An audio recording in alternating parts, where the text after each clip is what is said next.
আমি বর্তমান এখন যে জায়গাটা আছি সেটা হচ্ছে নদিয়া মায়াপুরে একটা হচ্ছে ঐতিহাসিক জায়গা। এটাকে বলে যে বল্লাল ঢিপি বলে। এটি দ্বাদশ শতকের বাংলার বিখ্যাত সেন বংশের রাজা বল্লাল সেনের রাজবাড়ি বলে মানা যায়। তো এটা একটি ঐতিহাসিক জায়গা, বুঝতেই পারছো।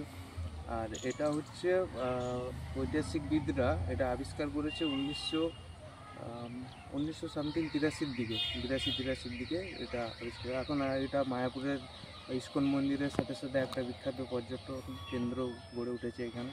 তো এখানে বিভিন্ন যখন এটা খনন কার্য শুরু হয় তখন হচ্ছে নানা ধরনের পোড়ামাটির জিনিস, কঙ্কাল আর বিভিন্ন হচ্ছে জীবজন্তুর মূর্তি পাওয়া গেছে বিশেষ করে। তো আমি ওই জায়গাটা দেখাবো ওই পাশে।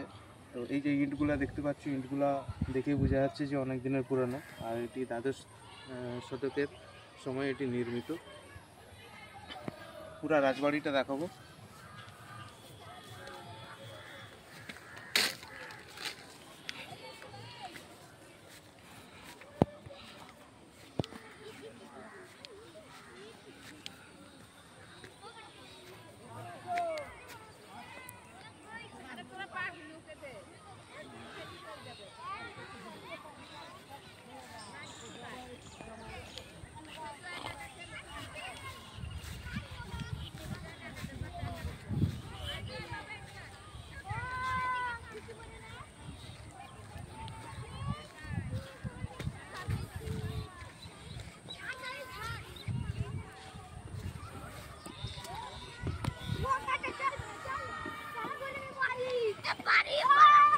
আমরা আছি উঁচু জায়গায়, এখান থেকে স্ট্রাকচার দেখে বোঝা যাচ্ছে যে এটা হচ্ছে রাজবাড়ির ছাদ।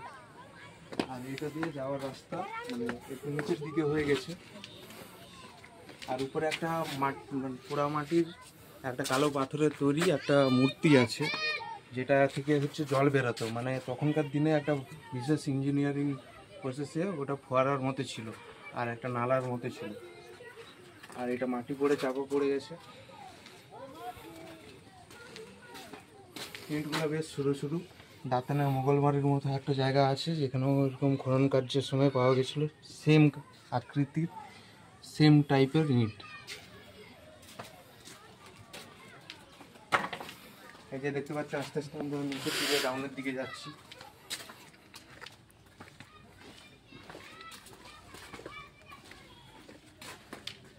এই নিচে আরও আছে কিন্তু খনন কার্য করেনি সেইভাবে।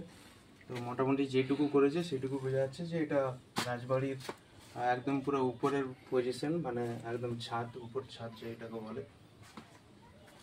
আর এইদিকে আমরা আস্তে আস্তে ডাউনের দিকে নিচের দিকে যাচ্ছি। তবে দ্বাদশ দশকে যখন এটা নির্মাণ হয়, মানে যতটুকু বোর্ডে লেখা আছে যেটা জানলাম, তো এখানে কোনো দরজা পাওয়া যায়নি।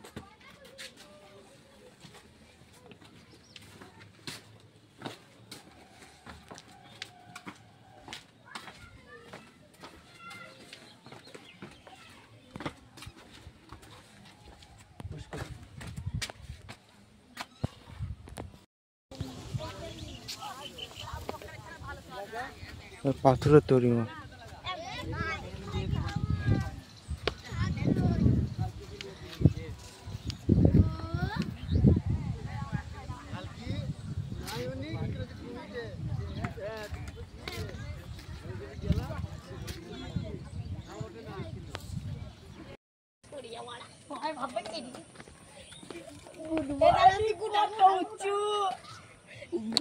গুটিনে গুটাও জোরে দেখলি তো আমার মানটা কম।